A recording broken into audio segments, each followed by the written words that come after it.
we can do that with any set of strategies that we have. So again, a completely made up example is I can determine an entry on a last trade, depending on what the last trade did.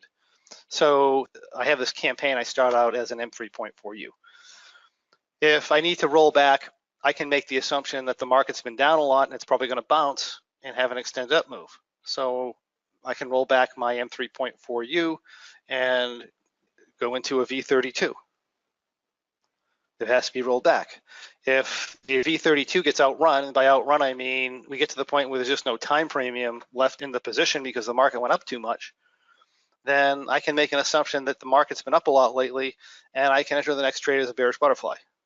And if I didn't get outrun in my V32, or basically the market didn't take off for a certain amount, I can just enter the next trade as an M3.4U.